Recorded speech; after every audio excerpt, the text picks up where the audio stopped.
సింహాద్రి, మగధీర ఆ రోజుల్లో ఈ రెండు సినిమాలు టాలీవుడ్ ని ఓ కుదుపు కుదిపేశాయి. తారక్, చరణ్ల కెరీర్లో మరుపురాని విజయాలు సాధించిన ఆ చిత్రాలు అప్పట్లో ఎన్నో రికార్డులను తమ ఖాతాలో జమ చేసుకున్నాయి. వాటిల్లో ఎక్కువ సెంటర్లో అత్యధిక రోజులు ఆడిన ఘనత ఒకటి. సింహాద్రి 52 సెంటర్లలో 175 రోజులు పూర్తి చేసుకోగా, మగధీర దాదాపుగా అదే ఫీట్ సాధించినట్లుగా యూనిట్లు ప్రకటించుకున్నాయి. ఆ రికార్డులు మరే చిత్రాలు సాధించలేదని వాళ్లు చెప్పుకున్నారు కూడా. దాంతో ఫ్యాన్స్ ఆనాడు చేసుకున్న సంబరాలు అంతా ఇంతా కాదు.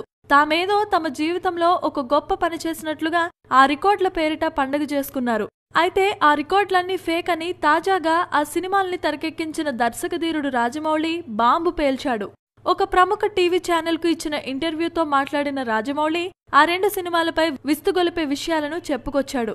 అప్పట్లో సినిమాలు 100 రోజులు ఆడినా ఆడకపోయినా థియేటర్ల సంఖ్య పెంచేసి ప్రకటించేవారని, ఇది అన్ని పెద్ద సినిమాలకు మామూలే అని, కాని తనకు మాత్రం అది చాలా చిరాకుగా అనిపించేదని జక్కన్న అన్నాడు. సింహాద్రి సినిమా చాలా సెంటర్లలో 100 రోజులు ఆడిన విషయం వాస్తవమేనని, కానీ అక్కడితో ఆగకుండా 175 రోజుల సెంటర్ల విషయంలో రికార్డు కోసమని ఎక్కువ సెంటర్లు పెంచారని తెలిపాడు.